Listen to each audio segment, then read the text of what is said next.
A very good one to all the students. This is Veena teacher. We are there in the chapter Reproduction in Organisms.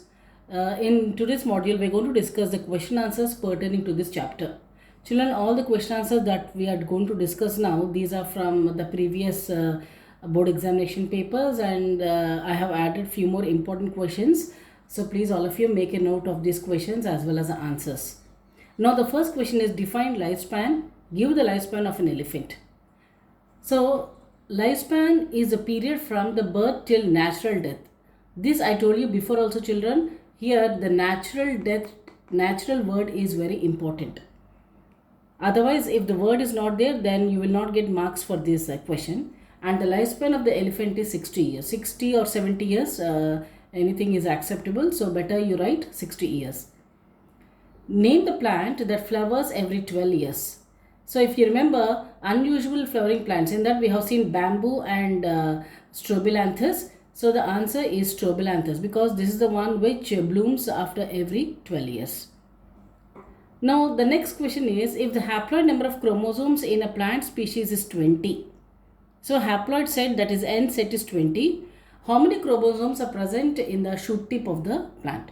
Now all of you know that the shoot tip or the growing tip, it is of meristematic cells or body cells. So in all the meristematic cells, the number of chromosomes is diploid, and since haploid is 20, it is going to be 40. So here your answer would be the 40 chromosomes are present here in the meristematic cells, because we are talking about the diploid set of chromosomes. Now the next question is define parthenocarpy. Children, there is a lot of confusion between parthenocarpy and parthenogenesis. Parthenocarpy is seen in fruits. Development of fruit without prior fertilization is called parthenocarpy. Now coming to the next question, give the scientific term for the development of embryo from the egg without the process of fertilization. This is known as parthenogenesis.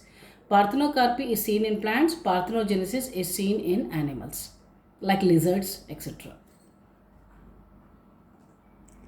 The next question is, what is clone? This also we have discussed in one of the modules. An organism or cell or group of organisms or cells produce asexually from one ancestor or stock to which they are genetically identical.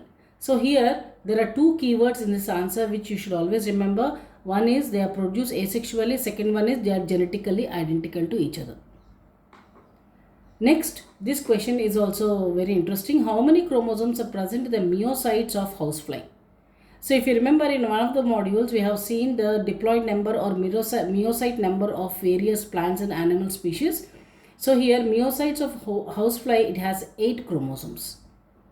So you have to remember the number that is for various organisms that is mentioned in your syllabus. Now one more question which has appeared just few years ago. Give one difference between the menstrual cycle and osseous cycle. So this is the difference here. Menstrual cycle means you can write any of these 3 points, and then compatible points you can write. Menstrual cycle, it is observed in females of primate animals. There is blood loss. Whereas osseous cycle, it's a short period of heat followed by the passive period, no blood loss. And if at all the animals are asked, you can just remember the names of the animals which has menstrual cycle and osseous cycle. Next is, what are seasonal breeders? Give an example. This also we have seen in one of the modules. Some mammals exhibit reproductive cycle only during favorable season. So these kinds of animals which exhibit only during the favorable season that they can reproduce, these are known as seasonal breeders. The other organisms which reproduction cycle does not depend upon the season, these are known as continuous breeders. Next is, how chromosomal number is maintained in sexually reproducing organism. Now the answer for this is, I'll just written in a very concise manner. The gametes are haploid, and after the gametes they fertilize, you get a zygote that is diploid. So that is how the chromosomal number is maintained in sexually reproducing organisms. Now this is one interesting give reasons question. A moss plant produces large number of anthrazoids but relatively few eggs. Why? Now this same happens to the pollen grains also. This same question can be asked with respect to the male sperms also, because males produce millions of sperms whereas female produces only single egg. So this kind of a question can be asked with regard to any organism. Most of the organisms in nature, they produce the male cells plenty in number, millions in number, or hundreds of thousands in number, whereas the female produces egg very limited, only one egg kind of. So here the answer is anthrozoids are motile male gametophytes which have to swim on the water surface to fertilize immotile female gametophyte. This transport of male anthrozoids is full of hazards and may get destroyed by the time they reach the female gametophyte. So large number of anthrozoids are produced to ensure that they are successful in reaching and fertilization with female gametophyte takes place.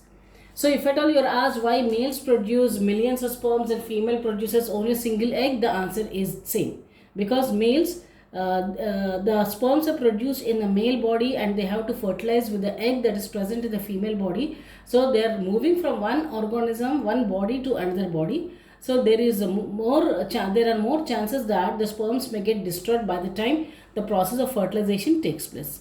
Because to increase the chances of fertilization, the male produces millions of sperms and female produces only single egg. So these are the most important questions from this chapter. If you still have any doubts and queries, you can always text me. That's it for now. We're going to meet once again with a new chapter. Meanwhile, please go through the modules of biology chapters which you have gone through once before, so that you can make your own notes and you can be ready with the questions and answers.